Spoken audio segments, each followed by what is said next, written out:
berkati hamba-Mu yang mengajarkan Tuhan, dan Kau berkati kami di tempat ini Tuhan. Kau tambahkan pengetahuan dan hikmat pada hamba-Mu dan kepada kami Tuhan, supaya kami bisa memahami apapun yang disampaikan oleh hamba-Mu Tuhan. Tuhan, kami menyerahkan pelajaran ini ke dalam tangan-Mu, hanya di dalam nama Tuhan Yesus Kristus kami berdoa ucap syukur. Haleluya. Amin. Amin. Oke, baik. Terima kasih. Minta maaf. Ini mikrofon saya ini jacknya ini sudah kalah ini. Kayaknya perlu ganti. Ya Pak. Oke, baik. Bagaimana, ada PR kemarin?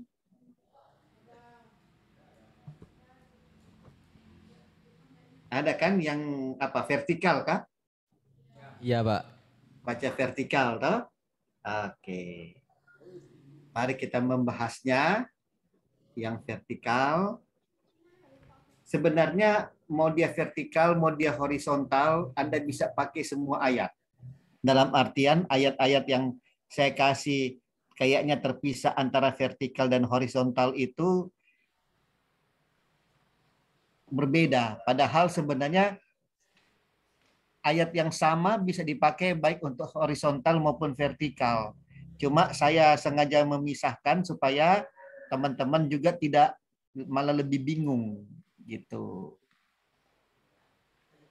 Ya. Nah, karena itu coba kita mengerjakan apa yang menjadi bagian kita yang sudah diberikan kepada kita semua.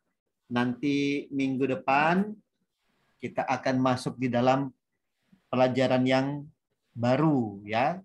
Kita akan coba meninggalkan, saya lihat situasi dulu, mungkin akan tinggalkan genre atau masih di genre, saya akan coba simak dulu supaya teman-teman bisa mendapatkan yang lebih banyak lagi. Karena kayaknya kalau genre terus nanti teman-teman bisa bosan. Yang sebenarnya sih makin banyak kita belajar genre, makin menguasai, seharusnya seperti itu. Tapi ada kecenderungan juga yang lain, nanti teman-teman berpikir, kita belajar genre melulu, jangan-jangan pengajarnya ini kehabisan ide. Karena mempelajari Alkitab, secara khusus mempelajari perjanjian baru itu banyak hal yang kita bisa pelajari dari dalamnya. Nah, atau kalaupun misalnya masih genre, tapi kita tinggalkan genre dalam kitab Injil, kita akan masuk di dalam surat-surat Paulus atau bagaimana, nanti saya coba lihat perkembangannya di minggu depan lah. Oke, silakan. Mungkin dari Naomi dulu, kita akan coba dari Naomi berkemudian ke Pak Anton. Ya, baik Pak. Nah, silakan. Tanggapan Iya. tidak ada, kan? Iya Pak. Oh, ini kan Naomi toh? Iya. Silakan Naomi. Baik, yang saya kerjakan di sini Lukas 4 ayat 16 sampai 30 dan paralelnya di Markus 6 ayat 1 sampai 6, Matius 13 dan Matius 13 ayat 53 sampai 58. Kapan peristiwa ini terjadi?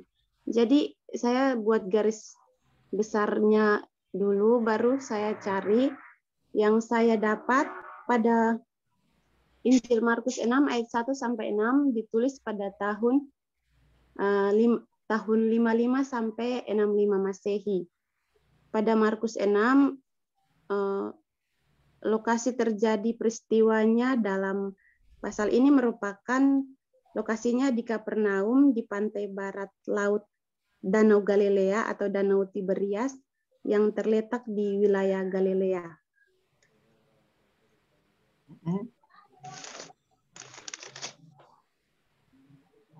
Sudah? Ya, itu. Saya tertarik dengan tahun itu. Tahun itu dapat dari mana? Saya cari di Google. Oh, cari di Google. Oke, baik. Usaha yang luar biasa ya. Terima kasih. Oke. Tapi kalau kita coba angkat dari teks, kira-kira kejadian itu terjadi di mana? Itu bisa loh, bisa dilihat dari teks. Iya. Kejadiannya itu terjadi kapan kira-kira? Kalau kita hanya memakai data teks. Tadi kan pakai data Google, toh? Kalau Iya. Google kan kita itu sudah dicampur dengan penafsiran, dan penafsiran itu lebih kepada penafsiran yang sifatnya dihubungkan dengan kalender kalender internasional gitu, dengan peristiwa-peristiwa sejarah lainnya. Tapi kalau kita hanya angkat dari teks, maka kita juga bisa tahu kapan kejadian itu terjadi. Nah, kalau misalnya dari teks bagaimana, Naomi lihat? Peristiwanya terjadi pada hari Sabat. Itu dapat Dari teks. Teks yang di mana? Bacaan Markus 6 ayat 1 sampai 6. Oh, begitu. Oke. Ditahan dulu. Pak Anton?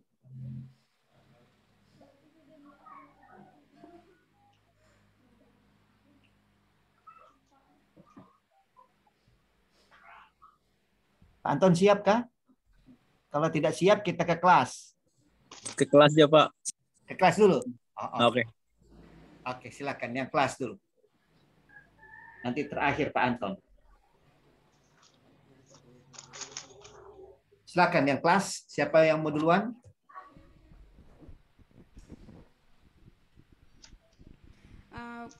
Saya Pak Desi. Silakan. Yang saya dapat dari peristiwa ini, yang pertanyaannya kapan sesungguhnya peristiwa ini terjadi, yaitu pada hari Sabat. Waktu itu Yesus masuk di sebuah rumah ibadat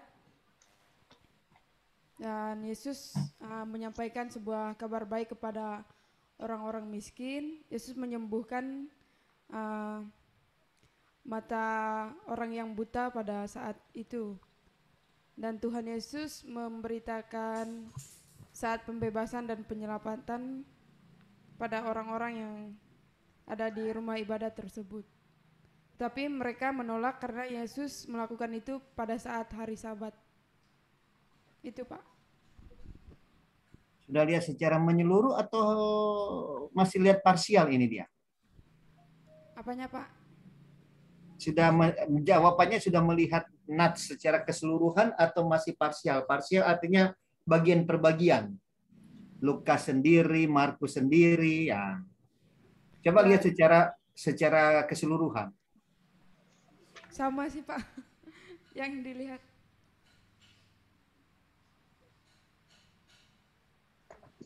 Dari Lukas 4 ayat 16 sampai 30. Di situ juga Yesus memberitakan kabar baik, yaitu kabar penyelamatan. Markus 6 ayat 1 sampai 6. Di situ Apa juga Yesus mengajar di rumah ibadat. Nah, pertanyaan saya adalah Yesus mengajar di rumah ibadat itu apakah hanya sekedar kayak khotbah begitu atau ada tanda mujizat yang dilakukan? Ada mujizat, Pak. Di mana teksnya? Yes. Di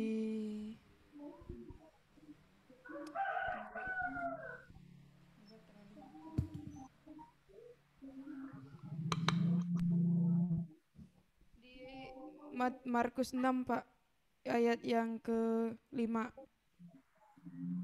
Ia dapat mengadakan satu mujizat pun di sana, kecuali ia tidak ada. Oh, di sini dikatakan bahwa tidak dapat mengadakan satu mujizat pun di sana kecuali menyembuhkan beberapa orang sakit dengan meletakkan tangannya atas mereka.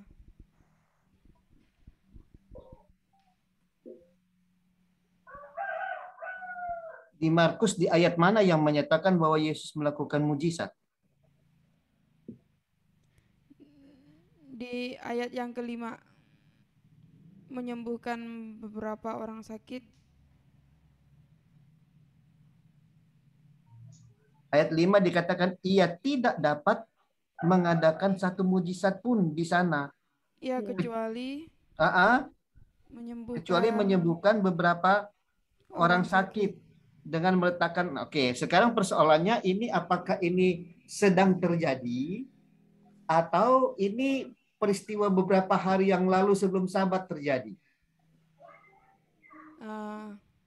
Yang menurut yang saya dapat pas ketika Yesus memberitakan kabar baik di rumah ibadat, terus dia menyembuhkan orang yang sakit. Oke. Ada apa yang lain mau menjawab? Silahkan.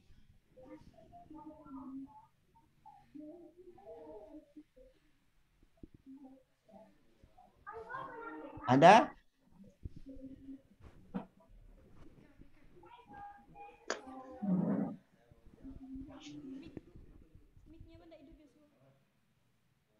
Ya, saya mau menjawab, Pak.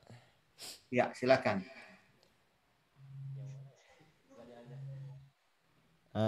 Bahwa Yesus yang tadi yang melakukan kesembuhan atau mujizat tadi itu, yang sebagian itu sebelum Yesus di rumah ibadat. Oke. Beberapa hari yang sebelumnya. Good. Ya. Iya.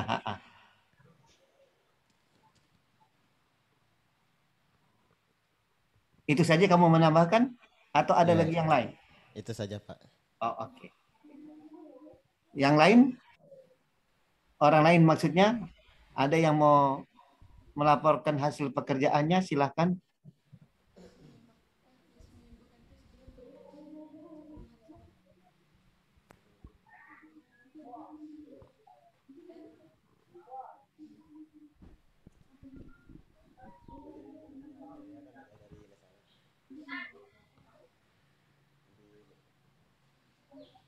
Saya belum menemukan di sini, termasuk Naomi sudah berusaha, tapi saya belum terlalu puas. Tema besar apa yang sebenarnya ada di dalam teks ini? Tema besar apa? Yang berbicara tentang seorang nabi tidak dihormati di negerinya sendiri, Pak. Oke.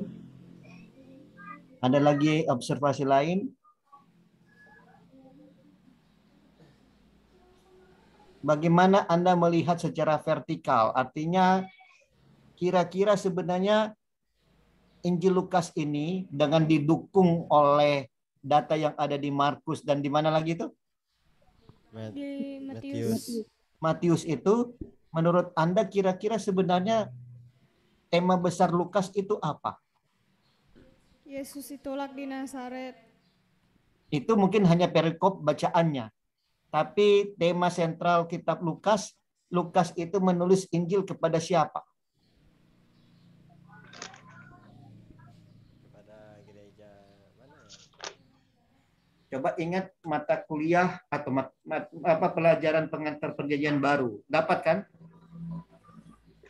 Dapat?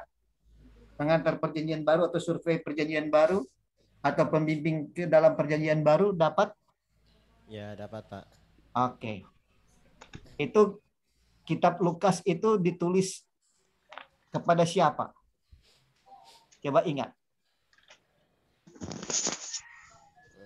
Kepada Korintus atau Efesus mungkin.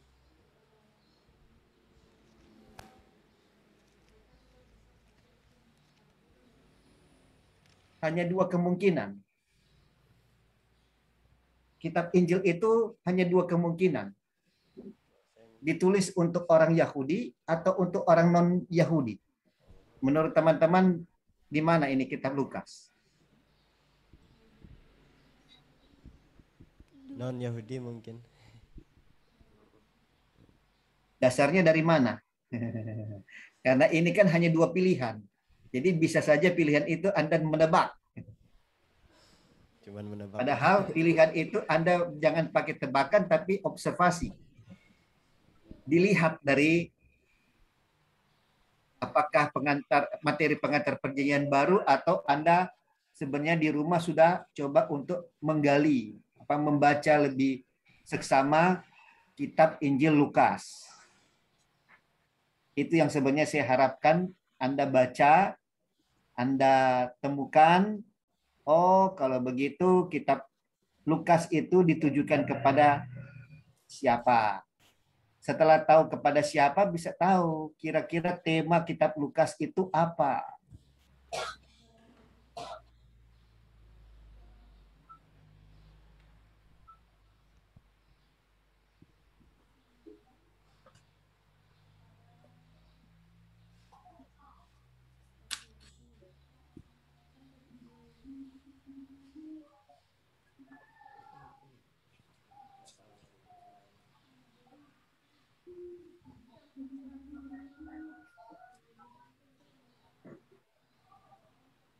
Anda perhatikan, mari kita mundur beberapa pasal. Tadi Lukas pasal berapa yang dibaca? Lukas. Lukas pasal 4. Nah, mari kita mundur beberapa pasal. Kita lihat pada waktu peristiwa kelahiran Yesus. Di pasal berapa itu kelahiran Yesus? Pasal yang kedua.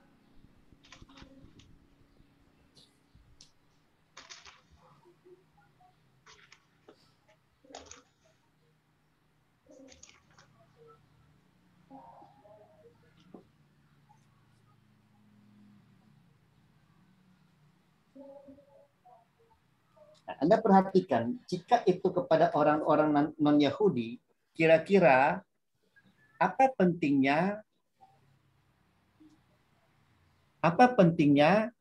orang gembala itu terima berita kelahiran Yesus.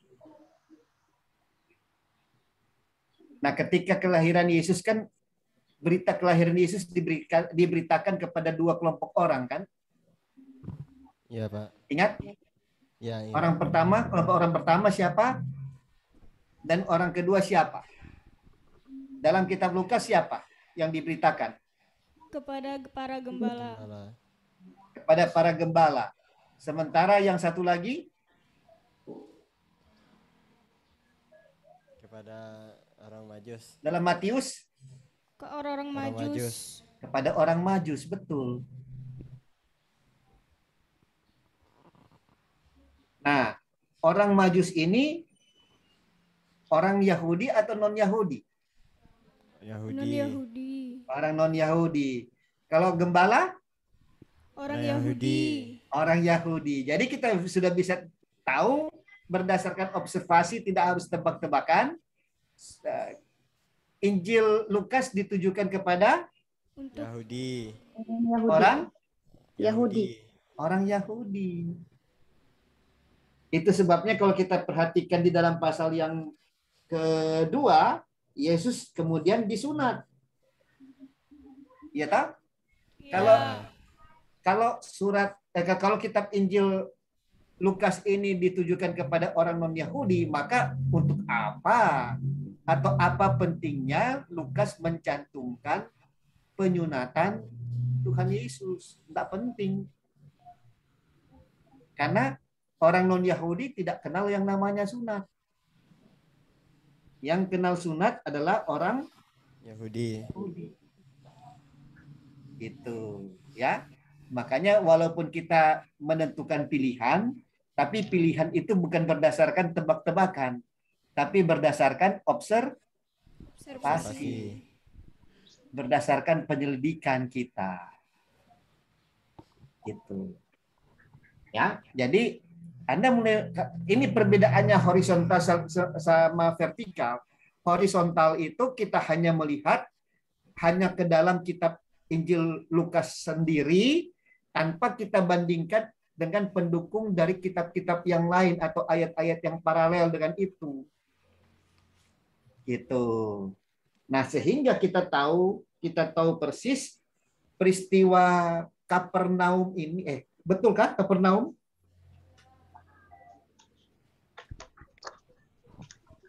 Oh, Nazaret ya? Iya, Pak, Nazaret. Sorry, bukan Kapernaum, tapi Nazaret. Oke, peristiwa Nazaret ini kira-kira dalam keutuhan Injil Lukas itu temanya apa?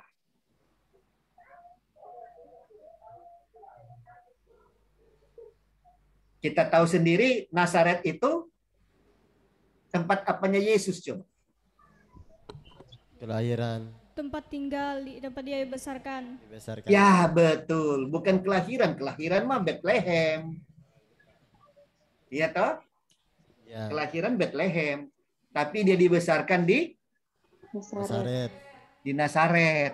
Dia belajar jadi tukang kayu di Nazaret. Gitu, ya. Jadi Anda perhatikan, Yesus dibesarkan bukan bukan enak-enak ya, mentang-mentang dia raja jadi dia tidak mengerjakan sesuatu, tidak, dia diajari termasuk menjadi tukang kayu. Ada enggak di ayat itu nampak? Ada. Iya toh? Gitu. Nah, sekarang coba Anda masukkan kembali ayat Lukas dengan Anda membandingkan Markus dan Matius. Anda coba masukkan kembali ayat Lukas pasal 4 ayat berapa tadi? Sampai 30. 16 sampai 30 itu. Coba Anda masukkan kembali ke dalam kitab Injil Lukas. Sehingga maksud saya begini, sehingga Anda bisa tahu di mana letak bedanya antara membaca Alkitab secara vertikal dan mana yang secara horizontal. Ya, sekali lagi, perbedaannya sebenarnya secara horizontal Anda hanya melihat satu teks berdasarkan konteksnya dalam satu kitab, dalam kitab Injil. Tetapi kalau Anda melihat secara vertikal, memang Anda melihat itu secara struktur. Tetapi Anda membandingkan lagi dengan ayat-ayat yang paralel untuk kemudian dimasukkan kembali ke dalam konteks ayat yang bersangkutan. Nah, di sini perlu kejelian. Di sini perlu namanya ketelitian. Gitu. Observasinya Anda itu harus lebih teliti. Anda harus punya banyak catatan pinggir. Gitu. Ya. Sayang saya tidak punya Alkitab pribadi lagi. Tapi kalau Alkitab pribadi saya yang dulu, coba Anda perhatikan ya. Anda perhatikan. Di pinggir-pinggir sini ini penuh catatan dulu. Di atas sini penuh catatan. Ya. Ya, yang di sini. Yang di atas ini. Mana dia? Nah, ini dia. Ya, di atas-atas ini, di samping-samping ini, ya, di samping-samping sini semuanya penuh dengan catatan. Selama masih bisa dicatat. Gitu. Tapi ini Alkitab orang ya, ini Alkitab orang di rumah saya. Jadi saya tidak lagi berani memberikan catatan-catatan tersendiri di dalam ayat di dalam pinggiran-pinggiran ini. Tapi kalau Alkitab pribadi saya, penuh dengan catatan pinggir-pinggir. Gitu. Nah, sangat disayangkan Alkitab saya itu tercecer atau tertinggal waktu kami pindah dari Jakarta balik ke Manado. Gitu. Tapi sebenarnya saya punya Alkitab pribadi itu full dengan catatan-catatan pinggir. Sehingga, nah, waktu dulu di mana belum ada zaman Alkitab di HP, nah saya mengandalkan khotbah mendadak itu karena apa? Karena banyak catatan-catatan di pinggir Alkitab saya. Jadi tidak perlu takut. Saya sudah di tempat ibadah sementara berlangsung terus ada hamba Tuhan yang bisik, Pak, minta tolong, pengkhotbahnya nggak datang, Bapak saja yang khotbah. Oke, mari siap. Ya, karena rahasianya di situ. Saya membuat karena Alkitab pribadi saya membuat catatan-catatan di pinggir setiap nats, gitu. Di pinggir nats itu saya bikin catatan-catatan sehingga waktu mendapatkan khotbah mendadak, ya sudah, oke. Saya hanya berdoa, Tuhan, tolong tunjukkan kepada saya teks mana yang tepat untuk konteks ini, temanya apa, dan kemudian saya mulai khotbah. Itu. Karena apa? Karena saya membuat catatan-catatan observasi nats. Sehingga itu membantu saya ketika mendapatkan pelayanan yang tiba-tiba. Gitu. Nah, teman-teman, saya anjurkan Anda mengikuti jejak seperti saya. Kan itu rata-rata kan kalian punya Alkitab pribadi toh? Iya, Pak. Coba Anda bikin catatan-catatan pribadi, catatan-catatan di pinggir, sehingga itu akan sangat menolong untuk teman-teman, baik dalam hal mengingat hasil observasi teman-teman. Karena begini, bisa jadi Anda perhatikan ya, Alkitab kita itu kaya loh. Apa yang Anda observasi sekarang, yang Anda katakan Anda sudah observasi teliti, mungkin 1 tahun berikutnya atau 3 bulan berikutnya, Anda kembali ke nats yang sama, Anda akan menemukan temuan yang baru lagi. Nah, disinilah sebenarnya kekayaan firman Tuhan kita. Dia tidak akan sama. Makanya ketika Anda coba untuk kemudian mempelajari nats yang sama beberapa waktu kemudian, rema yang Anda temukan akan berbeda. Dan itu jangan sekali-sekali Anda mengatakan, ini yang mana yang benarnya. Dua-duanya benar. Karena Tuhan memberikan kepada kita penyingkapan yang baru. Tuhan memberikan kepada kita pewahyuan yang baru. Itu. Ya. Nah, karena itu pentingnya Anda membuat catatan. Nah, saya membuat catatan pinggir karena memang saya ini orangnya tidak terlalu suka dengan diare. Diare bukan diare buang-buang air ya. Saya ini tipe orang yang tidak terlalu suka bikin buku agenda. Gitu. Tapi kalau teman-teman ada yang hobi buku agenda ya tidak apa-apa. Alkitab Anda bersih mulus seperti Alkitab ini, bersih mulus tanpa catatan, tidak ada masalah sih. Tidak ada masalah.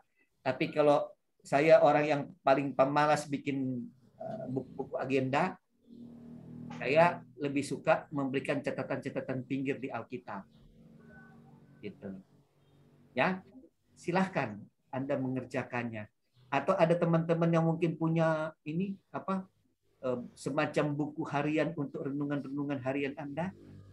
Ada yang bikin seperti itu enggak? Ya, ada. Ya sudah, kalau memang Anda punya gaya seperti itu enggak apa-apa. Tapi Anda boleh menemukan ya satu agenda dengan agenda berikutnya walaupun nats-nya sama, tetapi isinya pasti berbeda. Kenapa berbeda? Ya karena memang Tuhan memberikan pewahyuan yang baru kepada Anda. Gitu. Oke? Oke. Baik. Nah, mari kita coba menempatkan kembali nats itu ke dalam kitab Injil Lukas. Jadi kita sudah tahu bahwa di situ Lukas sementara menulis satu kitab Injil untuk orang-orang Yahudi. Dan lebih tepatnya lagi Anda perhatikan bahwa Lukas sementara menonjolkan bahwa orang-orang Yahudi yang sementara ditujukan itu lebih kepada orang-orang Yahudi yang tahu siapa Yesus itu lengkap dengan kondisi waktu dia masih anak-anak. Gitu. Nah, itu sebabnya Anda tadi baca. Jadi sebenarnya di situ Yesus sementara apa dan bagaimana reaksi orang-orang pada waktu itu? Coba Anda perhatikan di situ untuk Anda bisa fokus. Heran. Hah? Baca yang teliti. Baca yang teliti. Apa yang sedang terjadi? Apakah mereka hanya sekedar heran? Apakah mereka hanya sekedar kaget? Apakah mereka sedang takjub? Atau justru mereka malah menggugat pelayanan Yesus? Mereka marah lalu mereka menggugat dalam arti Yesus. Mereka protes. Ya. Mereka menghalu Yesus keluar kota. Kenapa? Mereka menghalu Yesus. Mereka apa? Menghalu. Apa itu? Menghalau.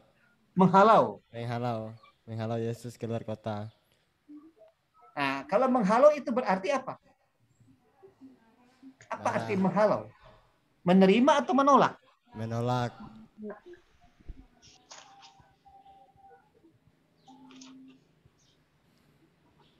Itu konteksnya. Ya, Anda perhatikan di sini ya. Anda perhatikan di sini. Nah, bagaimana dengan, coba Anda bandingkan dengan catatan dalam Markus dan Matius.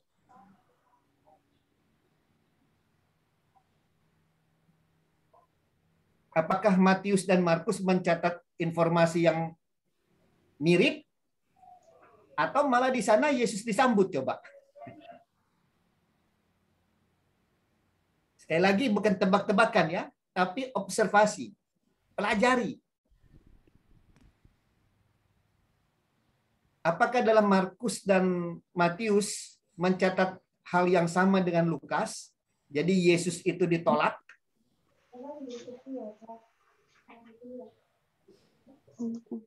Atau sebaliknya, Yesus malah di situ diterima? Ditolak, Pak. Ditolak juga, toh? Ya. Ya. Nah, Anda perhatikan.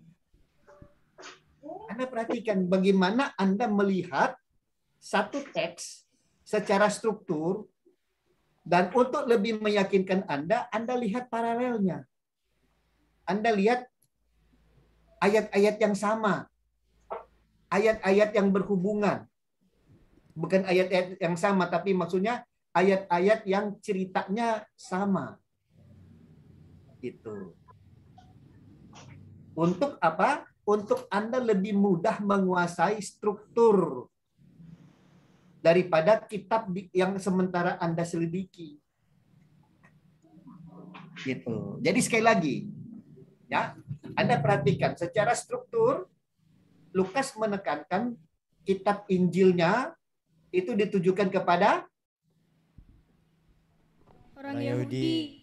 orang Yahudi. Nah,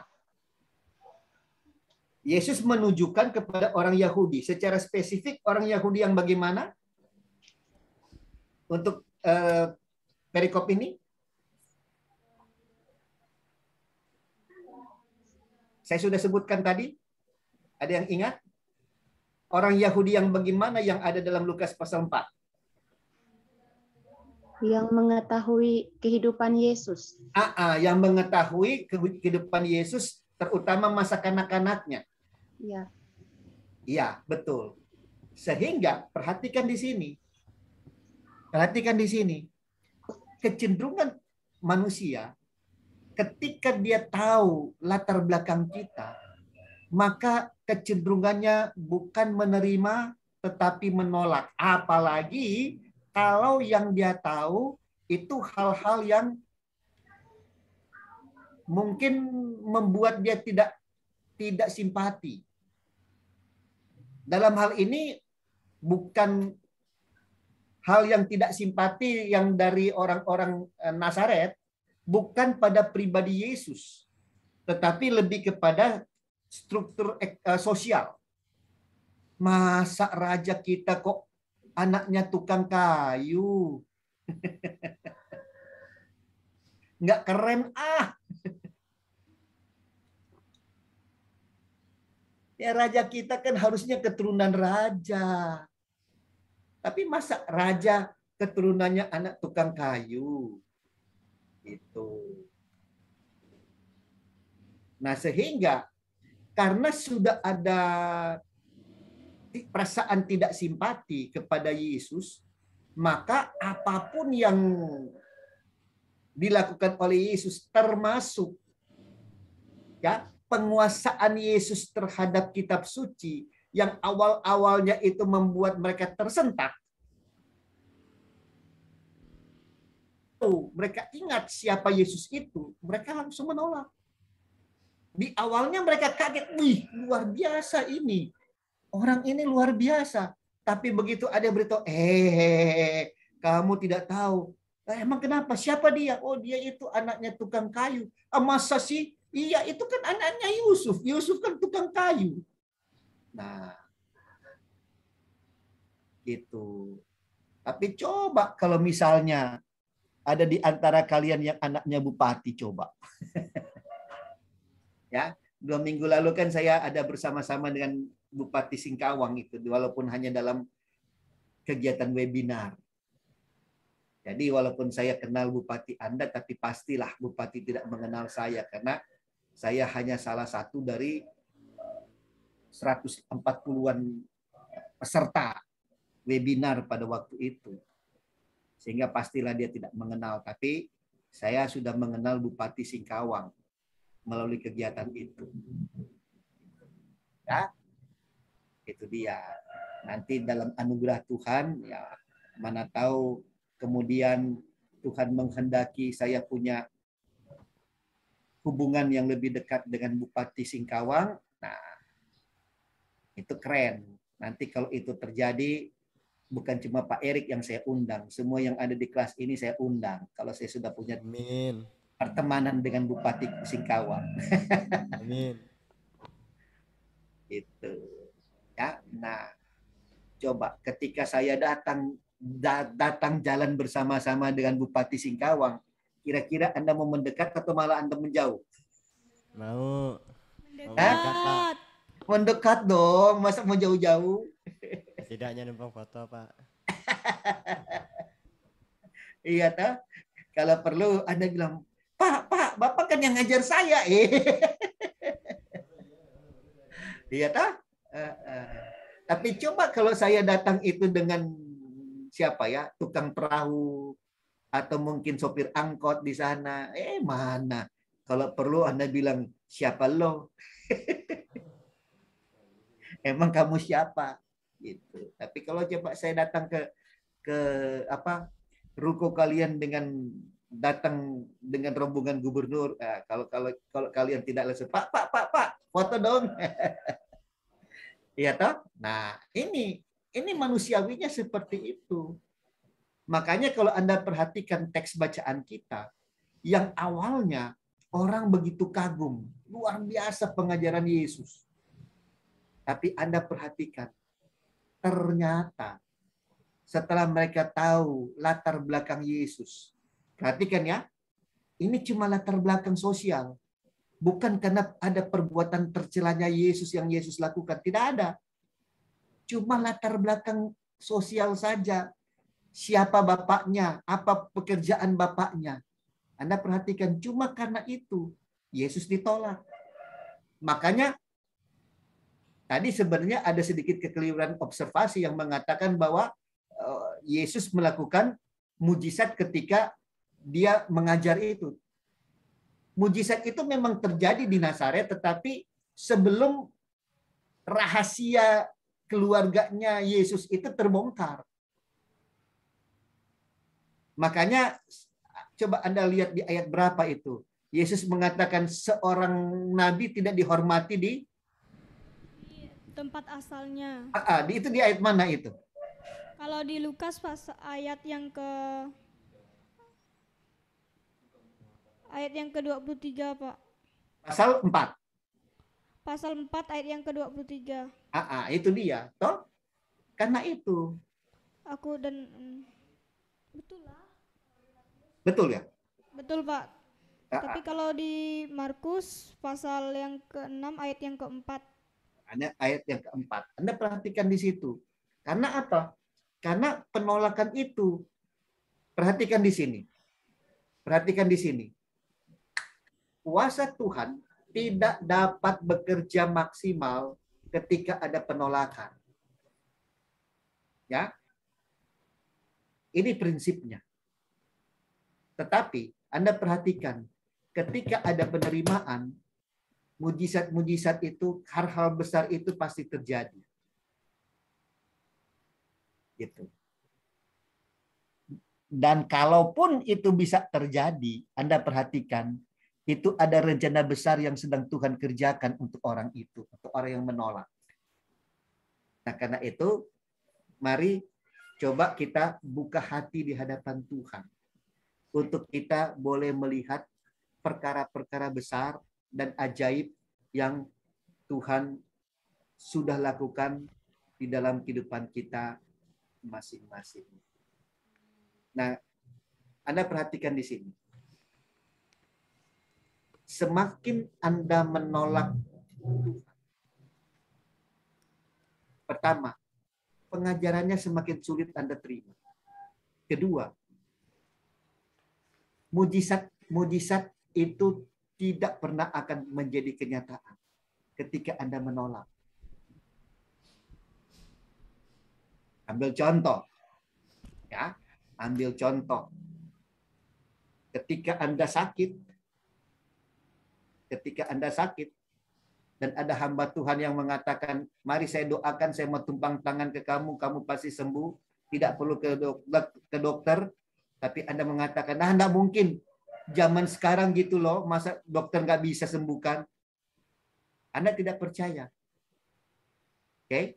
Maka mujizat itu tidak akan terjadi walaupun hamba Tuhan yang menawarkan tumpang tangan dan doakan Anda itu hamba Tuhan yang punya karisma, hamba Tuhan yang punya karunia untuk menyembuhkan. Tidak akan terjadi. Tetapi ketika Anda buka hati di hadapan Tuhan, Anda perhatikan, tidak perlu hamba Tuhan besar yang mendoakan Anda. Mungkin teman Anda saja, teman di asrama saja yang datang tumpang tangan dan berdoa. Anda sembuh. Kenapa? Karena Anda percaya Tuhan. Gitu. Oke? Dipahami? Iya Pak, dipahami Pak. Oke.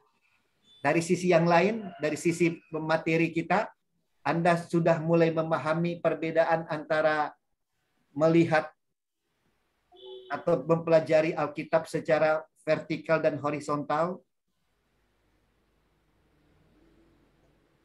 Atau masih bingung? Jadi saya ulang ya, perbedaan membaca genre Perjanjian Baru itu secara horizontal dan vertikal itu bedanya di mana? Kalau horizontal itu Anda hanya melihat keutuhan teks itu dalam konteks kitab yang bersangkutan. Tetapi kalau Anda mau lihat secara secara vertikal, Anda harus lihat dulu, pelajari dulu. Ini sebenarnya surat ini atau kitab ini ditujukan kepada siapa? Tema besarnya apa? Lalu kemudian topik yang sedang dibahas apa? Ada tidak ayat-ayat pembanding? Kalau ada ayat-ayat pembanding, bagaimana ayat-ayat itu menceritakannya?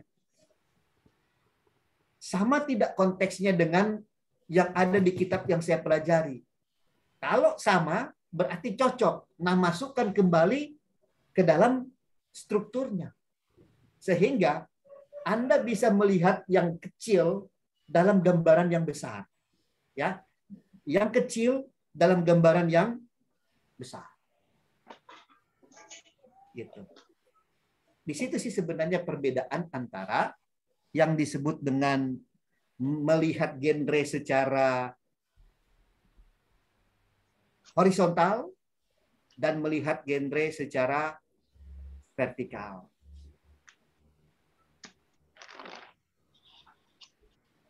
Oke.